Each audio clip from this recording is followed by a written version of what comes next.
साथ जारी युद्ध अब खत्म होने वाला है। क्या वॉर की डेडलाइन आ चुकी है? क्योंकि भारतीय समय के मुताबिक ट्रंप कल सुबह 6:30 बजे बड़ी घोषणा करने वाले हैं और ट्रंप ने इसका ऐलान भी कर दिया है। हम भी इसी मुद्दे पर आज चर्चा करने वाले, लेकिन उसके पहले आपको दिखाते हैं ट्रंप ने आज कहा क्या। I would say that within 2 weeks, maybe 3, we're hitting them very hard. Last night we knocked out tremendous amounts of missile-making facilities. We, as you probably read or wrote, we'll hit bridges, and we've hit some. We'll hit some bridges. We've got a couple of nice bridges in mind. But if they come to the table, that'll be good. But it doesn't matter whether they come or not. We've set them back. It'll take 15 to 20 years for them to rebuild what we've done to them. तो देखिए, इसी पर बड़ी चर्चा यहां पर हम करेंगे और सारे जितने भी मेहमान हमारे साथ जुड़े हैं उनका एक बार आपके से तारुफ करा देते हैं। स्टूडियो में इस वक्त अशोक सज्जनहार जी हमारे साथ मौजूद हैं, पूर्व राजनयिक हैं, आपका बहुत स्वागत है। Major general retired AK Siwach जी हमारे साथ हैं, आपका भी बहुत बहुत स्वागत। कुछ देर में रिफत अब्दुल्ला तेल अवीव से हमारे साथ जुड़ेंगे, उनके पास भी हम जाएंगे। नीरज कुमार हमारे साथ दिल्ली से इस वक्त लाइव है और शैलेंद्र वांगू भी हमारे वरिष्ठ सहयोगी, वो भी हमारे साथ लगातार जुड़े हुए हैं। शैलेंद्र, सबसे पहले आप ही से शुरुआत करेंगे। 6:30 बजे कल सुबह ये घोषणा, यहां पर एक संबोधन देश के नाम देने वाले हैं ट्रंप, लेकिन क्या कहेंगे, कौन सी बातें, क्या जीत की घोषणा उनकी ओर से कर दी जाएगी?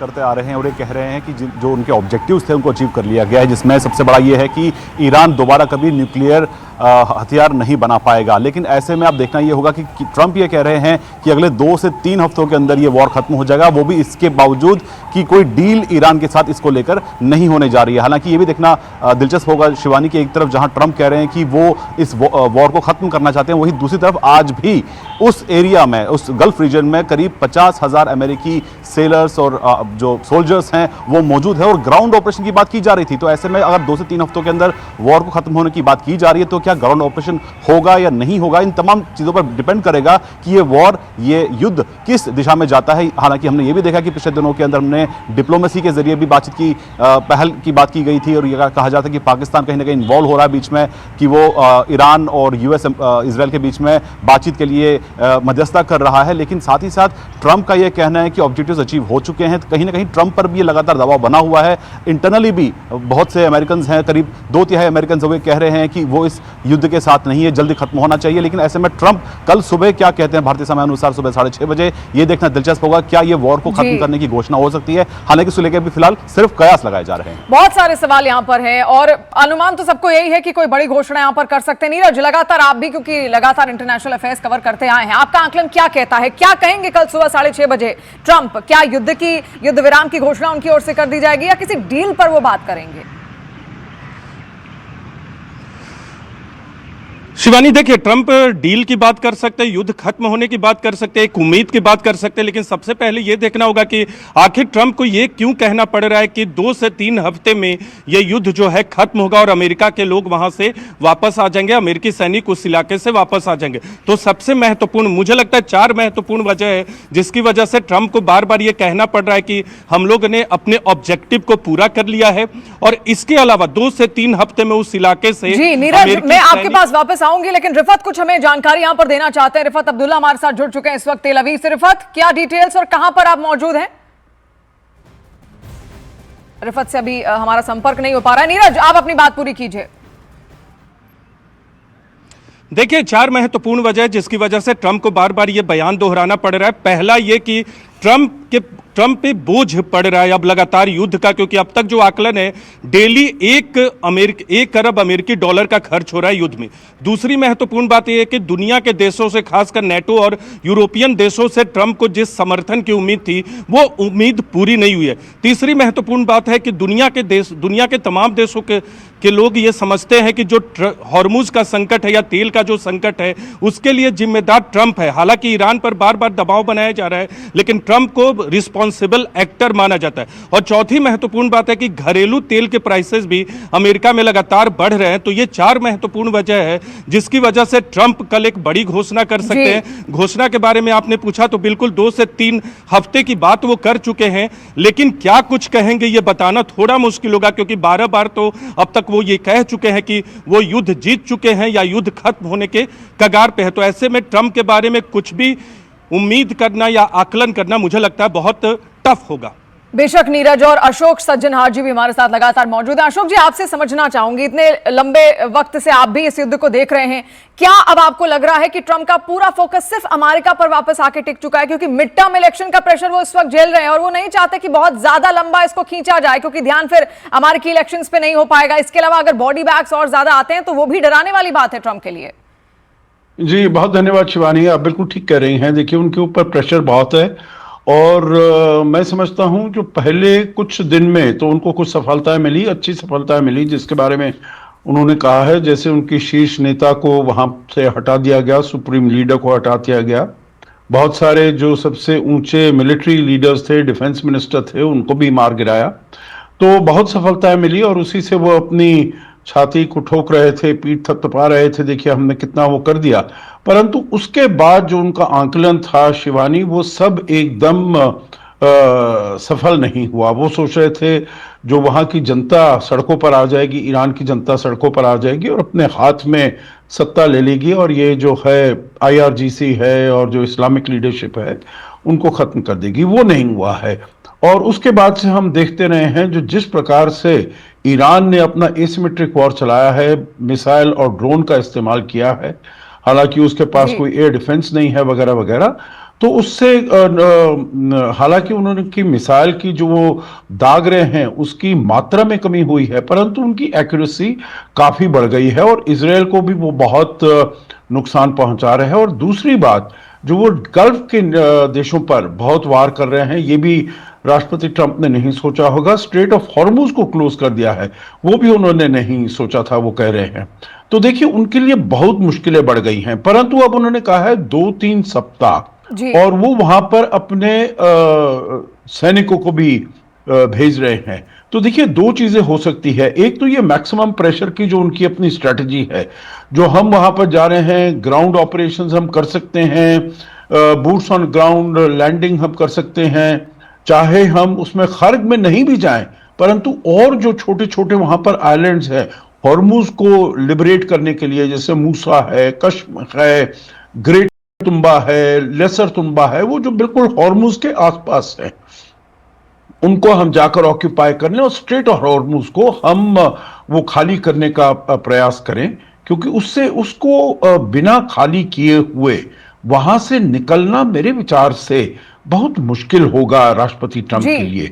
तो ये वाला जो वो दबाव है वो शायद बढ़ाकर रखना चाहेंगे। अशोक जी, और ये दबाव दिख भी रहा है, ट्रंप के भाषणों में भी कई बार ये दबाव यहां पर देखने को मिला है। रिफत कुछ दिखाना चाह रहे हैं, इस वक्त इजराइल में वो मौजूद हैं, तेल अवीव में उनकी मौजूदगी। रिफत, क्या तस्वीर? देखिए बिल्कुल फिर से सायरन बज गई, जोरदार धमाके हुए। अभी थोड़ी देर पहले एक जोरदार अटैक हुआ था, हालांकि यहाँ पे अभी कुछ देर पहले पुलिस थी, IDF थी, लेकिन आप देखिए कि सब बंकरों में छुपे हुए हैं इस वक्त, क्योंकि जब सायरन बजती है तो सारे लोग जो है बंकरों में चले जाते हैं। सारा काम यहाँ ही छोड़ दिया गया। ये आप देख सकते हैं, यही वो स्पॉट है जहां पर एक क्लस्टर बॉम्ब गिरा था और यहाँ पे मशीन लाई गई थी और आप देख सकते हैं कितना सन्नाटा अब छा गया यहाँ पर, क्योंकि जो यहाँ पर ये एरिया देखिए ये बंद कर दिया गया है। और US एम्बेसी का जो यहाँ पे ब्रांच ऑफिस है टेल अवीव में, उसके बिल्कुल साथ में ही कुछ ही मीटर की दूरी पर ये स्पॉट है जहां पर ये क्लस्टर बम गिरा, क्योंकि लगातार जो वॉरहेड्स आ रहे हैं ईरान की तरफ से, उसमें क्लस्टर बॉम्ब्स होते हैं जो अलग अलग जगहों पे फटते हैं और जब वो वॉरहेड आता है तो तकरीबन 60-70 धमाके आसमान में हो जाते हैं और कई जगहों पे ये गिरते हैं। और अभी तक एयर डिफेंस सिस्टम के पास उसका, यहाँ के एयर डिफेंस सिस्टम के पास उसका तोड़ नहीं है। हालांकि जो कन्वेंशनल वॉरहेड आते हैं, कन्वेंशनल वॉरहेड जब यहाँ पे आ जाता है तो एक ही धमाका होता है, एक ही जगह पे, वो चाहे डायरेक्ट हिट लगे या वो फिर इंटरसेप्ट हो, लेकिन जो क्लस्टर बॉम्ब है वो तबाही मचा देते हैं। और आप देख सकते हैं ये टेल अवीव है और देखिए ये बीच का साइड है।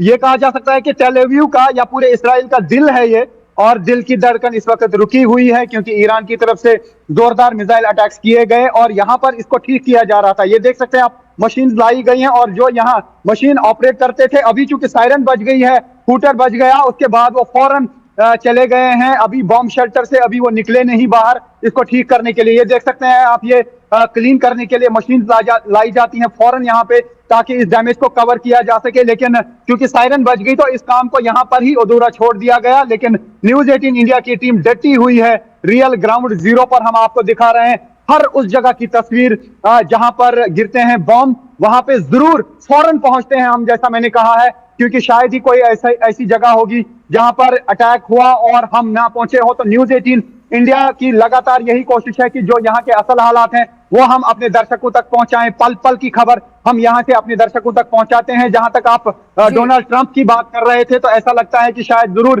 प्रेशर आ रहा है यूएस पे, और उन्होंने सीधे कहा है कि जिसका तेल वो जाने, यानी स्ट्रेट ऑफ हार्मोज से जो कंट्री तेल ले जा रही है वो खुद रास्ते खोल दे, हमें उसके साथ क्या लेना देना। क्योंकि बयान बदलने में तो डोनाल्ड ट्रंप माहिर है, बार बार बयान बदलते हैं। कभी एक बात कहते हैं, कभी कहते हैं प्रहार होगा, कभी कहते हैं कि यहाँ पे प्रहार की जगह जो है अब बातचीत होगी। उसके बाद अलग अलग बयान देते हैं, कभी कहते हैं जिनका ये काम है वो करें। और जो नेटो कंट्रीज हैं दरअसल उनको सपोर्ट उनका नहीं मिला, चाहे फ्रांस हो या बाकी डिफरेंट कंट्रीज हो। तो ऐसा लगता है कि फ्रस्ट्रेट हो चुके हैं डोनाल्ड ट्रंप, और अब देखना होगा उनकी आखिरी अनाउंसमेंट क्या होगी। कभी वो कह रहे हैं कि टारगेट अचीव हुआ, कभी कह रहे हैं कि अभी और प्रहार होगा। जी रिफत, आपने तेल की बात यहाँ पर की, तेल की डिप्लोमेसी करना चाह रहे हैं ट्रंप इस वक्त। जिस तरीके से हालात बने हुए हैं स्ट्रेट ऑफ हॉर्मुज में, एक पत्रकारों का मंडल बकायदा वहां पर गया भी था एक शिवाजी, और वहां पर चेक किया गया, पूरी फ्लीट खड़ी है, इंतजार कर रहे हैं जहाज कि यहां से अब निकले तो उसके बाद हम अपने अपने देशों तक पहुंचे। तो इसी वजह से दाम भी बढ़ रहे हैं। और ट्रंप को आपने देखा पेट्रो डॉलर, क्योंकि एक एक बूंद यहां पर डॉलर से जुड़ी हुई है तेल की, और ये बात बहुत अच्छे से जानते हैं ट्रंप। आपको क्या लग रहा है, क्या वो अब यहां पर एक तरीके से अपनी डिप्लोमेसी का इस्तेमाल करना चाहता है? क्योंकि कई देशों को कह रहे हैं कि हमसे आके खरीदो आप तेल, हम आपको तेल देंगे। डॉलर कहीं ना कहीं मजबूत होगा इससे। हाँ बिल्कुल, देखो ये शिवानी, इस लड़ाई में कुछ बड़ी इंटरेस्टिंग चीजें हुई हैं, इसमें कोई शक नहीं। पहली बात तो ये सच है कि कहीं ना कहीं अमेरिका ने और इजराइल ने ईरान की जो कैपेबिलिटी थी उसको अंडर एस्टिमेट किया।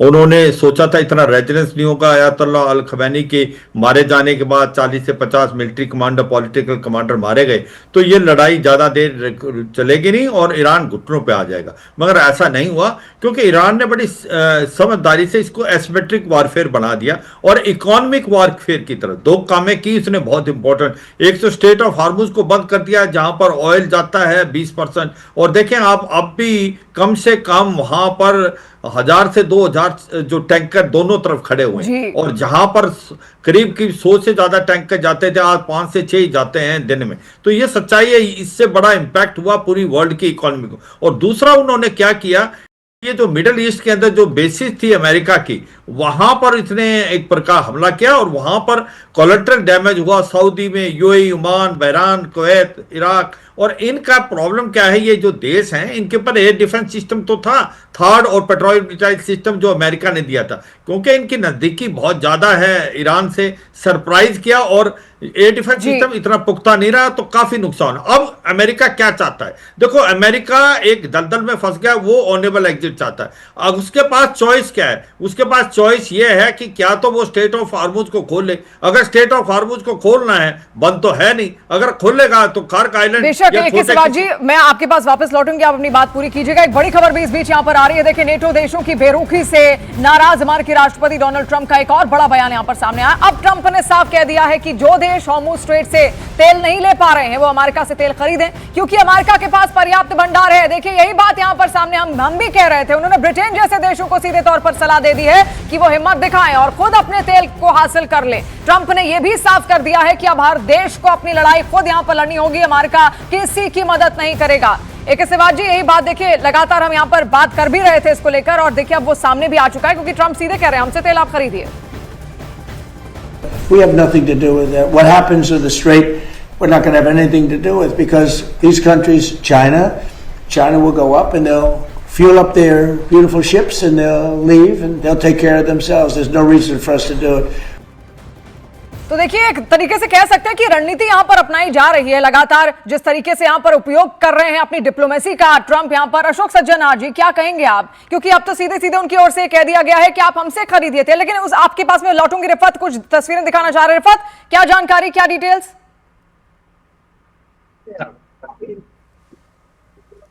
रिफत, मैं आपका सवाल नहीं सुन पाया, क्योंकि यहाँ पे काफी शोर भी है और यहाँ पे जहां पे अटैक हुआ उसी स्पॉट पे मैं हूं। आप फिर से सवाल दोहराएंगे? देखिए, एक तो पहले तो मैं चाहूंगी आप तस्वीरें वहां पर दिखाएं, क्योंकि अब हलचल आपके पीछे बढ़नी यहां पर शुरू हुई है। इसके अलावा पेट्रो डॉलर एक ऐसा शब्द है जो बहुत वर्ल्ड डिप्लोमेसी में बहुत काम आ रहा है इस वक्त ट्रंप के, और ट्रंप जानते हैं कि एक बूथ की कीमत क्या है तेल की इस वक्त। वो कह रहे हैं कि हमसे तेल खरीदिए आप।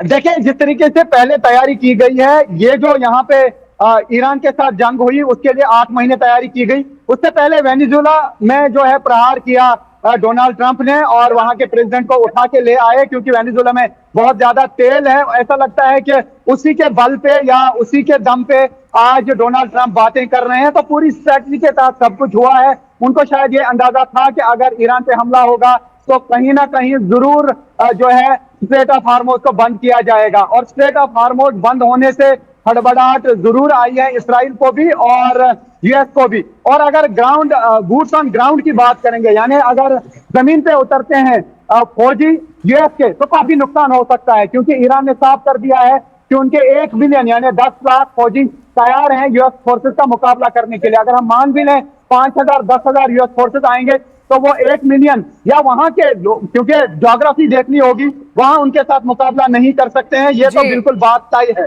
क्योंकि ग्राउंड पे ऑपरेशन अलग बात होती है। जिस तरीके से हम देख रहे हैं हिजबुल्लाह के साथ जोरदार फाइट चल रही है इस्राएली फोर्सेस की, और ग्राउंड पे बात अलग होती है और हवा में अटैक करना अलग बात होती है। हालांकि उतना strong air defence system Israel के पास नहीं है, उतना स्ट्रॉन्ग एयरफोर्स नहीं है, लेकिन मिसाइल अटैक से आप देख रहे हैं ये टेल अवीव के बीचों बीच का एरिया है। एक मैसेज तो जाती है कि ईरान की तरफ से जोरदार अटैक किए जा रहे हैं। और देखिए रिफत यहाँ पर क्योंकि जानता है ईरान की किस तरीके का डिफेंस सिस्टम इस्तेमाल यहाँ पर इजराइल करता है, इसीलिए वो क्लस्टर बमों का इस्तेमाल करता है। वो पहले ड्रोन मारता है, उसके बाद पीछे से मिसाइल मारता है, और ये इंटरसेप्शन यहाँ पर हो ही नहीं पाता। शैलेंद्र भी लगातार हमारे साथ जुड़े हुए हैं। शैलेंद्र, क्या लगता है कल सुबह क्या कहेंगे, क्या संबोधन उनका होगा? क्या मिड टर्म इलेक्शन है तो डैमेज कंट्रोल की कोशिश, एक तरीके से एक ऐसा प्यार भरा संदेश देने की कोशिश होगी ट्रंप की अपने देशवासियों को, ताकि उनको वोट भी मिले? डैमेज कंट्रोल भी तो करना है।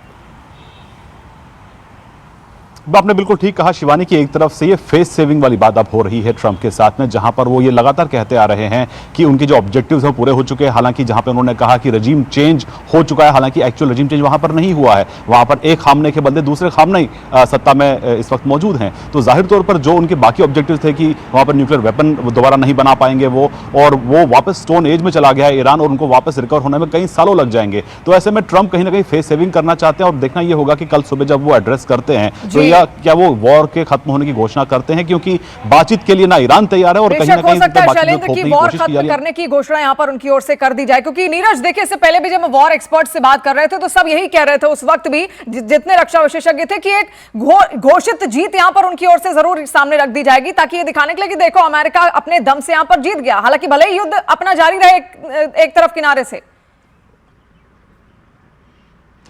देखिए, ट्रंप के घोषणा को लेकर जहां तक बात है तो बिल्कुल आप ये ठीक करें कि मिड टर्म इलेक्शन हो या दूसरे दबाव हो, उसकी वजह से ट्रंप पे इतना दबाव है कि वो कोई बड़ी घोषणा कल कर दे। हालांकि उन्होंने ऐलान किया कि 2 से 3 हफ्ते में वो ईरान के इलाके से वापस आ जाएंगे। लेकिन मिडिल ईस्ट में जो ईरान के मामलों के एक्सपर्ट हैं उनकी तरफ से ये दावा किया गया कि ट्रंप की बातों पर विश्वास नहीं कर सकते, क्योंकि जब से युद्ध की शुरुआत हुई है ट्रंप 12 बार तो बदल चुके हैं अपने बयानों से, इसलिए ट्रंप की बातों पर विश्वास करना बहुत मुश्किल होता है। लेकिन इस बार जो ट्रंप ने बयान दिया है और जिस तरह की बातें कर रहे हैं, उन्हें कहीं से मदद नहीं मिल रही है। खासकर फ्रांस, इटली, स्पेन, यूके की तरफ से उन्हें कोई मदद नहीं मिली, जहां से उन्हें उम्मीद थी। और इसलिए बहुत सारी चुनौतियां यहां पर देखिए इस वक्त लगातार ट्रंप के सामने यहां पर मौजूद है। लेकिन उनका असली टारगेट है कि अब तक ये भी समझ नहीं आया, रिजीम चेंज की वो बात कर रहे थे, फिर वो कहते हैं कि चेंज इन रिजीम हमने कर दिया है। चाहते क्या है ट्रंप अब भी ये साफ नहीं, लेकिन कल का संबोधन यहां पर बहुत कुछ साफ जरूर कर देगा। आप सब हमारे साथ जुड़े, बहुत शुक्रिया हमारे साथ जुड़ने का।